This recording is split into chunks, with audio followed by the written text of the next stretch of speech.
Hello, in this video, I kind of wanted to finish off the conversation I was having before about policy responses to Baudrillard. I think that this is a particularly important video because I think it allows you to kind of think about a lot of the stuff that I've been talking about in the videos before when thinking about postmodernism and how you should be answering and executing postmodernism and debate as a whole. And I kind of want to just finish off the conversation that I was already having about how I think policy teams should be responding to this argument in terms of different portions of the flow and what your priorities should be, especially if you don't have a lot of context to this argument or you haven't seen it before. I think it's particularly important to really watch something like this in order to kind of get an idea of just what your priorities should be, where you should be going to the flow, and what you should really be looking out for, so that you're not really walking in without really knowing what you're getting into. And I think that it could kind of really be helpful in terms of just letting you know where on the flow you need to focus and what types of arguments are particularly pertinent. Additionally, I think that for this video, it's important to think about the various ways that some of the stuff that I talked about in the past videos, whether it was the thesis debate or the framing portion of the debate, how that has impacted the various other portions of the debate that I'll be talking about here. And so watching the last video and the intro to Baudrillard and other videos is really important no matter what angle you're coming from, because it all kind of just gives you more context to stuff that I'll be talking about in this one and other videos. And so watching it all kind of together is definitely helpful, and I definitely would say that you should. So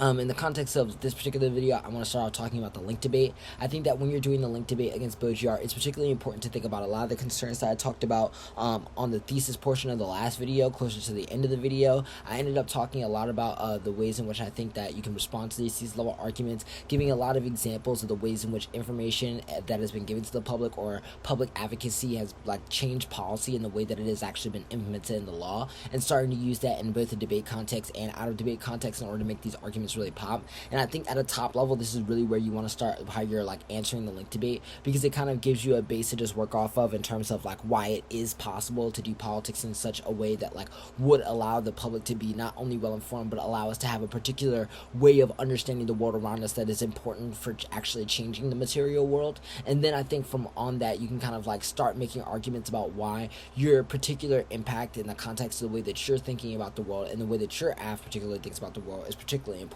I think a place that a lot of people struggle in this portion of the link argument is really finding a reason to justify why their AF is important outside of just the value of their impact arguments. Because although definitely I'll talk about in a second why I think you should definitely still make impact outweighs arguments, I think it's really important as well to answer the link argument on the basis of being able to just say that there is a reason why people should learn about things like international relations, the economy, law, etc. Whatever thing that your AF is talking about, in order to really make these things really pop out, in order to show the judge that not only is there a relationship between politics, public advocacy, and information, but also that your AF kind of is within that relationship in such a way that produces a really strong link turn to their link arguments and disproves a lot of their thesis level arguments at the top. I think that's a much stronger position to be. And then I think at the end of this, you can start adding in a lot of your impact outweighs arguments about why the particular impacts that you're talking about in your affirmative then are so important based off of these other arguments. And it really allows a much stronger package argument that answers thoroughly all the different parts of the link portion, and I think covers the basis of a lot of different type of link arguments that Baudrillard teams could read, even if they're coming from some other portions of Baudrillard's writing or another interpretation of Baudrillard's writing. Additionally, I think on the permutation page, this is a place where I think I definitely see teams struggle a little bit the most. The permutation page, I think, is a place where I think I see teams struggle mostly because it's a place where I think teams are really lacking the ability to really articulate a world in which the affirmative and the alternative work together, because they kind of have so little context to what the alternative does in isolation. And I think there are a couple of resolutions that you should have to this. First is that I think you should use that kind of impact outweighs arguments that I'll kind of talk about also on the impact comparison portion after this. But I think particularly here, start with just making an argument about why, if there is kind of these impacts in your affirmative that you kind of have to deal with in a world where you prefer the status quo or the alternative, that there is at some level some kind of way in which the alternative has to be able to grapple with these kind of large scale things that you're talking about. And so I think when you're starting the permutation from there, you're already putting the alternative to be in a place where if it can't resolve it, there's already a net benefit to the permutation inherent in just the 1AC. Right? And then I think additionally from that, you can then start to make other articulations of the permutation that are just based off of thinking about, if you're right about maybe some of the link turn argument that you made before, extending some of the stuff that we talked about from the thesis and framing portion of the debate, then there are kind of ways in which maybe if not all politics should be endorsed, so that there are a lot of politics that we should reject or refuse to participate in, but the 1AC has a specific relationship to politics that is not only good but opens up a kind of framework for other types of laws to be passed and other things to be done in such a way that uses public advocacy and utilizes various responses to forms of violence and at various capacities in order to like create various forms of like changes within the law. And I think thinking about that type of strategy in order to times like push different net benefits for the permutation, and thinking about ways in which the alternative can serve a differential role, even if it's just a question of how you can force a more specific articulation of the alternative, can be really helpful for here in order to make your arguments really make sense. And additionally, I think it can be helpful to kind of like set up a standard so that the judge kind of understands that even in a world where they don't get the alternative, there is a way for them to think about the affirmative, at least in comparison to that, and there's a way that your kind of like just use and depth of clarity can help you in terms of getting you an edge in this portion of the debate. I actually think at the level of the impact comparison debate, there are a lot of arguments that you could be making about kind of like two levels of how the judge should be evaluating impacts,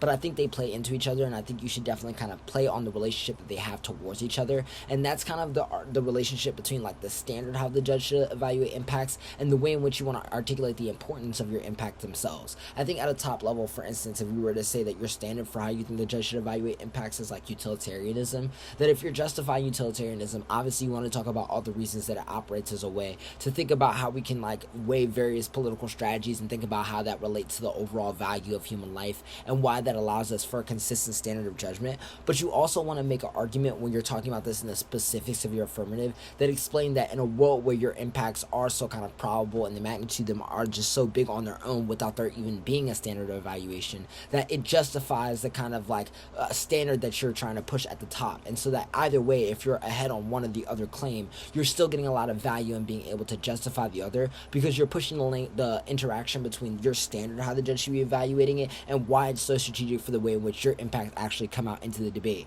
And I think that's particularly important for actually making your standards for evaluation make sense and really offensive. Additionally, I think when you're thinking about the alternative portions of these debate, you want to start thinking about the ways that you can get a better understanding of the alternative and push them into giving everyone a better understanding of how the alternative functions, but you also want to make additional arguments that are based in why the status quo is something that cannot be an option at the end of the debate. A lot of times teams that kind of like move closer to this strategy, I think, are really trying to find a way to go a lot closer to something that looks like presumption. And I think setting up arguments where you can use the pressure of the kind of ways that we set up your indices, their thesis, and the indices to kind of the way in which they're thinking about impact calculus and the importance of your impacts can set up a place that if the alternative isn't ready to deal with that, you have a really strong push on something that they're like not very strong on. And it also gives you a place where you can kind of set up offense that forces the alternative to either find a stronger place of articulation, or you force them to kind of have a debate on the validity of them being able to kick the alternative, what that means in the context of a presumption debate, and all those types of questions that I think really put them in a much less comfortable place than allowing them to kind of like sit in their thesis and really push the parts of the debate that they really want to. Hopefully this was really helpful for you, and hopefully some of this advice was good in terms of how you think about Baudrillard debates and the way that you want them to go down when you're doing it, and hopefully if anything else, it could just give you a quick outlook into some of the things that you should be thinking about, and you can carry it on to your own debates. Hopefully you'll look out for more. Thanks.